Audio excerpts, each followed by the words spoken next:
Double Team. Ada sesuatu yang lagi rame nih. Iya, apalagi lawannya physical appearance-nya besar-besar, Punya working relationship yang bagus. Lu harus kasih dia kesempatan lagi. di atas kertas lo semuanya harusnya menang. Ada bahasan yang paling ditunggu-tunggu.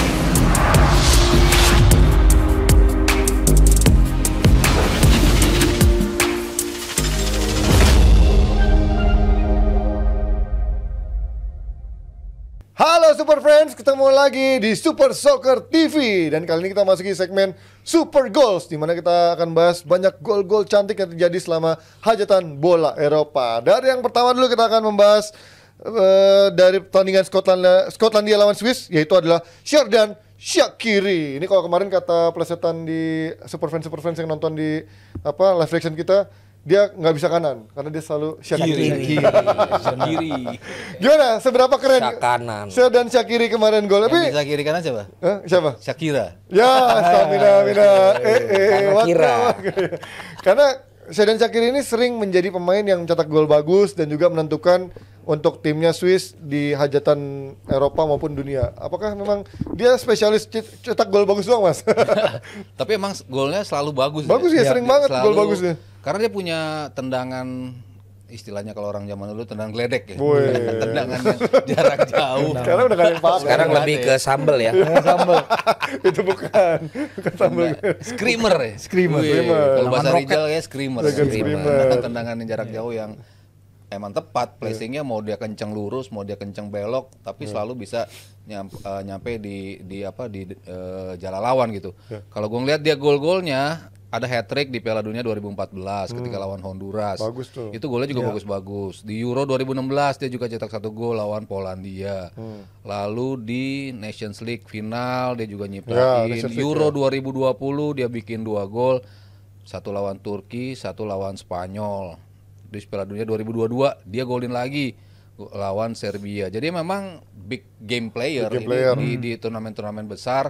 Kalau kemarin Firzi sempat bilang ya, Mbappe itu nggak cetak gol di Euro, dia sama sekali belum pernah mencetak gol di ajang Euro gitu. Berarti kan ada juga pemain yang luar biasa di Piala Dunia, luar biasa di klubnya, tapi once lo masuk ke Euro ada aja sulit untuk bisa mencetak gol, dan itu dialami oleh Mbappe. Tapi Shaqiri nggak seperti itu. Tadi gue udah sebutin 3 Euro dia bisa cetak gol dan 2 Piala Dunia dia bisa cetak gol. Artinya ya ini pemain emang jaminan mutu lah bagi Swiss. Padahal dia Romania ya, si Mutu ya. Iya. Mutu.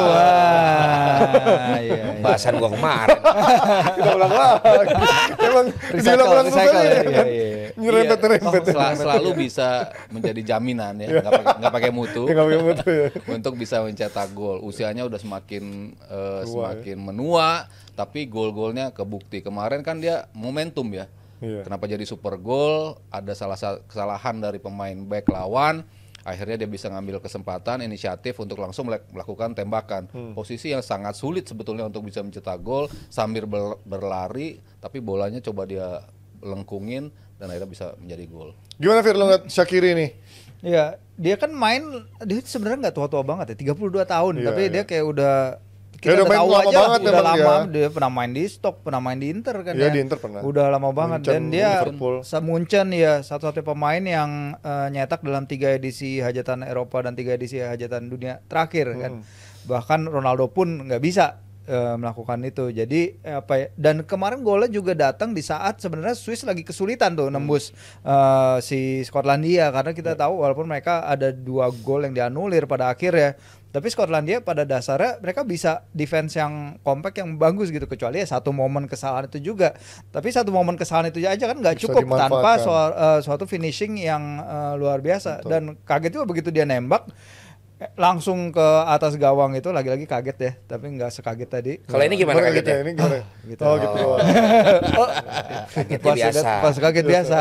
Karena dia punya track record ini, kalau kita lihat gol-golnya emang keren banget di setiap turnamen besar, dan ya pemain yang bisa mendobrak breakthrough ini keren. Menurut gue ya oke sih, oke banget, emang super banget golnya dan sangat layak. Super sekali golnya. Tapi kalau ngomongin Shaqiri ini kan pernah main di Liverpool juga, Len. Iya. Pernah main di Munchen. Iya. Tapi kenapa menurut lo dia nggak pernah bisa ajak dapat tempat utama menjadi starnya dalam tim itu?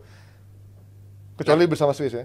Itulah kenapa dia akhirnya supernya dia itu nggak nyampe kayak orang-orang level Messi dan Ronaldo. Ya, yang nggak usah segitu ya. Mungkin siapa ya? Jadi dia memang Kevin De Bruyne gitu ya. Nggak sampai ke situ. Nah, tapi dia juga di timnas malah OP. biasa-biasa aja. Si Kevin De Bruyne. Oh iya, Iya, kebalikan. kemarin Ya. loh, kelihatan. Jadi kalau dia memang Iya, di timnas dapat OP banget ya. dapat panggungnya selalu di timnas. Iya. Swiss yang dulu kita tahu ya negara mahal doang yang kita nggak tahu apa. Kemudian di era itu kan kemudian akhirnya jadi banyak pemain bagus juga. Dan Shaqiri adalah bagian dari orang yang mampu merubah image dari orang-orang yang nggak pernah mau megang Swiss siapapun lawannya. Akhirnya mulai dia memperhitungkan. Wah, bagus ini harus kuda hitam megang ini. Swiss nih. Iya. Bicara tentang gol, ini adalah gol-gol yang akan membuat komentator dari tiap negara manapun, apalagi komentator Swissnya gitu ya, akan berteriak dengan sangat keras dengan segala macam rhyme. Kalau Peter Drury juga pasti udah disiapin itu. Kenapa? Karena bola itu kan mental dari lawan ya. Terus kemudian belum nyampe ke kakinya. Itu angle-nya Coutinho sebenarnya kalau pakai kaki kanan. Karena kalau pakai kaki kiri angle-nya di sebelah sana, nanti ada Guler, ada si Robben, ada pemain-pemain kaki kiri. Tapi ini dari sisi harusnya pakai kanan karena dia kebot. Dia tetap sikat dengan kaki kiri. Dan lo lihat tadi kalau dilihat gambarnya, itu hanya orang-orang yang punya otomatisasi sebagai shooter dalam penendang di dalam sepak bola. Kita lihat gambarnya lagi. Nah, ini badannya kalau lo lihat ini otomatisasi. Kenapa? Karena yang satu badannya tetap sepertinya tegak, tapi sebenarnya dia tuh ngelengkungin pakai kaki kiri kan. Dan tangan kanannya yang seperti itu dan tangan kiri di belakang itu menjaga balance sehingga bola tendangan itu curve-nya lebih dapet. Kalau lo posisi badannya itu pinggangnya tuh lo nggak tekuk ke depan kanan, dia agak sejajar doang, bola itu nggak akan bisa curve seperti itu. Apalagi kalau pinggangnya di kiri depan, bolanya itu malah lebih ngumpan ke sebelah sana. Karena dia mau sikat, makanya dia ambil pinggang kirinya di belakang supaya bolanya itu curve seperti itu. Kenapa? Karena gue termasuk penendang kalau main gitu. Jadi kemudian kan ada fotografer yang ngambil. Oh ternyata gue kalau nendang gitu ya tuh tangannya tuh nggak terkontrol. Gue juga kalau misalnya lagi itu tangannya gini. Iya. Gue juga kenapa tangan gue gitu sih? Ternyata memang penendang tuh entah gimana secara badan tuh pas mau nendang emang bekerja keras di bagian balance. Untuk balancing kakinya. Dan itu ngaruh banget. Dan bola ini beda dengan bola Foden, beda dengan bola nomor 8 Spanyol yang memang dia mungkin latihan berkali-kali. Ini kan bola kagetan sebenarnya. Tapi karena memang dia tipe penendang, dia udah punya insting, dia udah punya feeling. Bola jalan lagi kan? Bola jalan, melengkung dapat super. Super banget. Itu yang gue bilang pas kemarin. Gue jujur yang pas ini gue udah nggak nonton karena ini partai 2:30 juga kan yang gue juga anggap ini mah udah nggak terlalu seru gitu. Jadi nonton sebabak doang. Pas gue lihat lagi golnya, ya udah Shaqiri banget dah. Shaqiri kan? Shaqiri benar. Shaqiri banget. Ya udah jadi sama kayak si siapa? Virzi. Shaqiri gol. Oh, ya udah gue langsung nyatet lagi. Kaget gua. Kalau itu si Granit Xhaka, nah mungkin gua agak kaget. Karena kaku badan dia. Iya, kan dia robot. Kalau Granit Xhaka kalau ngomongin fisiknya si Shaqiri kan juga gempal banget. Dan dia selalu setiap gerakan tuh effort. Iya, susah banget. Mengingatkan kita pada Tugio ya. PSIS Semarang. Selalu effort kan dia. Juara. Jadi ini nggak main bola, lu lihat aja tergendut ya. Wayne Rooney lah ini. Wayne Rooney udah gendut banget kadang-kadang. Oke, tapi sebelum lanjut ke Super Goal berikutnya, gue mau ngingetin buat kalian teman-teman Super Friends yang bingung mau nobar Euro bareng teman, gak usah khawatir karena Super Soccer bikin nobar di 100 lokasi yang tersebar di Indonesia. Lo bisa cek schedule nobar Euro bareng Super Soccer paling lengkap di websitenya www.superlife.id. Plus, gue saranin lo buat follow Instagram account @mysupersoccer buat dapetin info terupdate dan terkini seputar sepak bola Euro 2024 sampai program seru lainnya yang pastinya bakal seru. Ini rasanya super. Dan kita ke Super Goal berikutnya yaitu dari Wonderkid Turki Arda Güler. Ini juga menurut gua pemain yang cukup berani ngambil inisiatif dan nggak main-main. Golnya juga cukup bagus nih. Gimana Mas lihat golnya si Arda Güler dengan kaki kirinya? Ya gol Bedanya sama Shaqiri dia gol yang di set up kan Ya, kalau ini kan. placing lah bisa dipatnya. Dan di set up di bawah dia dulu kan. Iya, Kalau iya. Shaqiri kan betul-betul bola Oh, liar. momentum gitu. Kalau ini memang di Reaction. build, dia ambil Ada celah. agak keluar dikit, dia ngeliat dua pemain lawan agak Agak renggang gitu, dia belokin dua sentuhan baru dia tembak.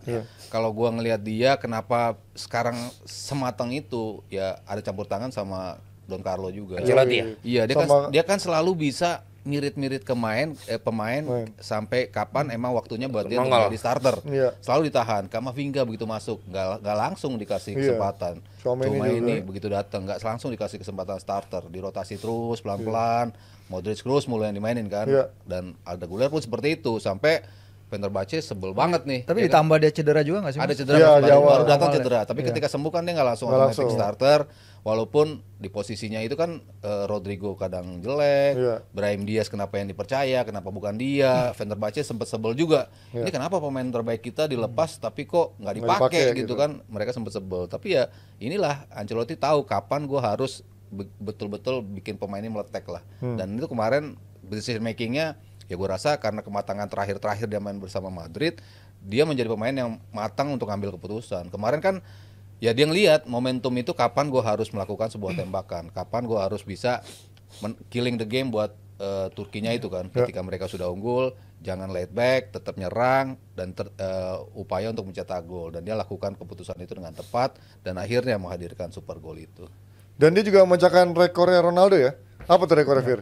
Debutan turnamen termuda yang mencetak gol di Wih, Piala Eropa 19 tahun dan Nungguin Lamine Yamal kalau 114 golin akan hari. pecah lagi tuh ya. Oh, Iya. pecah. Kalau Lamine Yamal Itu golin akan rontok. Kayak Bakal Lamin bakal jauh golin. Hah? Kayak bakal golin Lamin. Kalau Yamal lihat ya. penampilan Kemarin sekarang, hampir kan itu. Haris. Qatar kan lawan bisa siapa sih. tuh terakhir? Albania ya? Siapa? Dia Spanyol. Albania. Spanyol, Albania. Iya, golin dia. Gampang itu. Albania. Harusnya gampang. Atau malah Bisa disimpan jadi. lagi deh. Iya, bisa jadi disimpan karena dia jadi andalan. Ya, kenapa golnya super? Karena dia juga mencetak gol ngelewatin kiper yang tingginya 2 meter. Mamadashvili lumayan tuh padahal ya. Itu kisah Enggak, bukan kayak terbaik. Pickford ya tingginya ya. Enggak, Pickford lompat gini aja enggak Iya, berarti dari jauh. Tuh, lihat tuh, Nah, gerak. dan Penendang- angle penendang kameranya juga lagi bagus. Kalau nonton di Westfalen itu kita lihat persis bagaimana bola itu mengarah ke puncak gawang dan ini gol ini super karena juga berasal dari high recovery. Jadi direbut bolanya dari pemain-pemain Georgia yang lagi berusaha keluar under pressure, mereka nggak bisa menghadapi tekanan, Güler bawa sendiri, nembak dengan angle kamera yang sangat bagus melewati kiper yang kita bisa lihat di TV pun kita bisa lihat betapa besarnya dia tuh nutupin hampir seluruh gawang, tapi dia terbang full stretch pun nggak bisa dapat. Jadi luar biasa. Ini adalah kalau nggak salah hanya gol keduanya bagi timnas senior, tapi dua-duanya dari luar kotak penalti. Jadi emang keren Shooter banget berarti sih ini ya. Güler Super ini. banget golnya. Iya, Tapi debut golnya kayak gitu Debut di luar golnya. kotak penalti Iya. dan gol di sini juga. Turki banyak lahirin pemain-pemain yang spesialis dan jarak jauh ya. Dulu si Altintop juga pernah. Terus eranya si sekarang apa Calhanoglu sampai sekarang Güler nih. Cahanoglu. Calhanoglu, Emre Inter. Emre Can. Emre Emre Zoglu, lagi. Belozoglu. Emre Belozoglu. Belozoglu, Okan Buruk kan. Oke, lanjut ke super goals berikutnya ada dari Luka Jovic. Sebenarnya ini bisa dibilang mungkin lebih ke super moment sekali ya, karena dia melahirkan gol yang di momen-momen dramatis walaupun golnya sebenarnya Buat gitu. Serbia pasti super gol itu. Oh iya, penting Penting, momentumnya. kalau nggak mereka bisa out Oh kan. iya, karena momentumnya kriteria yang mungkin tadi Valen bilang. Iya, dramatisnya ada. Dramatisnya. Penting buat negaranya, pasti bakal bersorak semuanya dengan Valen gol akan ini. menjabarkan apa aja. Apa nih Len? Seminar itu ya. Apa yang sampai seminarnya nih dari super gol ini? Ya udah yang gue bilang tadi, ada 5 syarat tapi terus ada pengecualian, ya kan? Ya kan? Tapi itu untuk super match. Iya. Tapi ketika super gol selalu yang pertama adalah tendangan indah jarak jauh. Oke. Dan kita udah dapatkan dari dapat banyak. si tadi itu Shaqiri, Güler. Shaqiri, kemudian Güler. Nah, Güler. Güler tadi sedikit gue tambahin itu kan memang kalau lo latihan ada apa tiang-tiang yang dikasih lobang untuk lu arahin ke pojok itu. Iya. Dan Oh, itu iya. dan itu memang beneran bukan cuma challenge yang buat YouTube gitu. Akurasi. Pemain-pemain dunia emang mainin itu Latihan akurasi akurasi. kan. Dan Güler gue tahu pasti sering lakukan itu gitu. Makanya dia benar-benar bisa sampai ke ujung itu walaupun mungkin dalam latihan 5-1. Iya, Tapi iya. ketika lo bisa keluarin di saat pertandingan, Pertandingan, berarti ini orang emang seseorang yang spesial. Dan no effortnya itu loh. Pemain ada yang memang kelihatan pengen nendang banget kan. Kalau ini kan indah aja. Des. Tapi bolanya Pas itu. melengkung ujung Akuratnya di masuk. replay baru kelihatan bagusnya kan. Nah, ini berbeda dengan super gol yang Super gol yang ketiga Luka Jovic ini. Super gol yang ketiga ini hanya orang-orang tinggi yang bisa mencetak gol di dalam tendangan penjuru. Iya, Tapi sejak Carvajal bikin keributan cetak gol. di final Madrid, kok strategi agak berubah nih sekarang. iya, Kok iya. kemarin juga pertandingan mana gue lupa, pemain pendek yang malah kayaknya menjadi sasaran si tendangan penjuru. Nah kemarin kalau gue lihat kan ada tarik-tarikan dua pemain lain di depan dia seperti itu. Nah nih orang kan ngikutin bola doang kan. Tapi kemudian pada saat bola datang ke kepalanya, kalau emang nggak biasa heading, Ji, Kaget. tetap kaget nggak bisa. Dan dia lagi ditarik juga. Itu Bang. dia Iya. sama si yang golin yang putih kan, itu nomor Yang nomor 2 kan. dua, iya. Itu kan yang golin kan dari sisi kanan ya kalau gua nggak salah. Apa nomor 3 yang golin dia. Tapi kemudian dia dapat tekanan juga, dia nggak terlalu banyak effort juga, dia heading pakai kepala kiri. Peter Crouch aja kadang tinggi nyundulnya susah Ji. Iya, ya. ke atas. And this is the very last seconds. Iya. Bukan menit loh. Gitu. Jadi Udah ketika masuk menit kelima. lu di bawah tekanan, lu bukan orang yang dijadikan target man, lawan lu oblak. Nah, ini yang penting kan. lawan Terus Oblak. kemudian lu bisa nyundul seakurat itu. That's why ini juga super goal. Super goal. Dan Luka Jovic yang memang sebenarnya juga dari pemain yang mungkin Ada cerita ya. Hah? Ya maksudnya dia pernah ada cerita apa gitu kan Jovic ini? Begini ceritanya. Begini. Lama ceritanya. Kalau enggak. cerita dia ya? Lama dia ceritanya. Tapi Jovic ini kan sebenarnya mungkin bukan pilihan utama ya di squadnya juga dari Serbia ini kan Mas. Iya. Masih ada Vlahovic, masih ada mana lagi siapa Mitrovic gitu kan. Strikernya Virzi. Iya. Ya, saya kira Virzi. Mitrovic. Mitrovic. Tapi ya somehow dia memang selalu sering jadi dari bench yang di klub pun juga sering dari bench tapi bisa menjadi pemain yang suka memberikan impact gitu dari bench ya.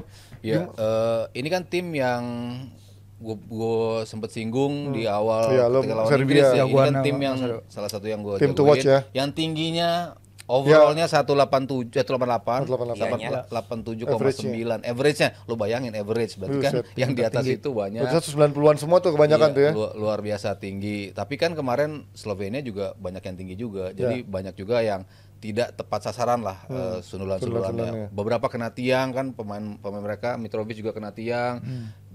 Upaya untuk mencetak gol itu ada dan mereka coba untuk terus sisa 5 menit dan menit kelima akhirnya mereka mencetak gol itu. Kalau Luka Jovic ya memang ini pemain nongol banget ketika Frankfurt juara Liga Eropa. Dia jadi top scorer di musim itu, tapi ketika dibeli Madrid langsung flop, langsung jelek banget permainannya.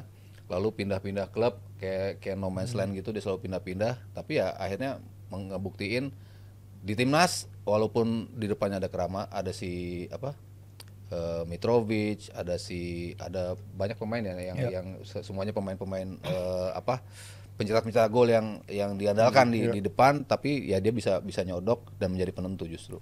Sebenarnya faktor dramatisnya juga datang kenapa golnya jadi super ya, karena ini jadi gol terlarut sepanjang sejarah Piala Eropa ya, yang nggak termasuk extra time. 90 plus 5 ini mecahin rekor yang tadinya dicatatkan juga di Euro ini ketika backnya Albania itu gelandang Albania mencetak gol ke gawang Kroasia itu 90 plus 4. Jadi ini plus 5 ya? Iya, ini plus 5. Pecah lagi rekornya hanya dalam satu match day. Jadi ini buktikan bagaimana ini emang Piala Eropa yang memecahkan rekor. Juga ya? Plus itu yang Turki gol ketiga itu 90 Turki plus gol juga ketiga ya? 90 ya, tapi nggak selarut ini dan yang menarik juga ketika golnya ya terjadi itu kan kipernya si Serbia juga maju ya, dan ini berapa kali kita lihat loh di turnamen kemarin Donnarumma maju, kemarin bola Georgia maju, padahal kan baru pertandingan pertama di turnamen gitu, tapi mereka semua pingin menang, pingin dapet itu, padahal kalau kita lihat sebenarnya kan agregat gol akan berbicara tuh, tapi mereka bodoh banget tetap aja maju nyerang kipernya, dan ini yang bikin turnamen makin menarik sih, apalagi kalau match udah masuk injury time menit-menit akhir terus dramatis, kita kan selalu pingin lihat ya kiper mencetak gol kayak berhasil Alisson. 1 yang akhirnya kebobolan 1 ya. Iya yang kebobolan kemarin Turki. di Georgia, betul. Ya, ini yang membuat akhirnya golnya terasa super karena dramatis dari golnya Luka Jovic tadi ya. Dan kalian juga bisa saksikan super goals lainnya hanya di Super Soccer TV. Dan Super Friends, buat kalian yang bingung nih mau nobar Euro bareng teman, nggak usah khawatir karena Super Soccer bikin nobar di 100 lokasi yang tersebar di Indonesia. Lo bisa cek schedule nobar Euro bareng Super Soccer paling lengkap di website www.superlife.id. Plus gue saranin lo buat follow Instagram account @mysupersoccer buat dapetin info terupdate dan terkini seputar sepak bola Euro 2024 sampai program seru lainnya yang pastinya bakal seru. Ini rasanya super. Sampai jumpa lagi di Super Soccer TV.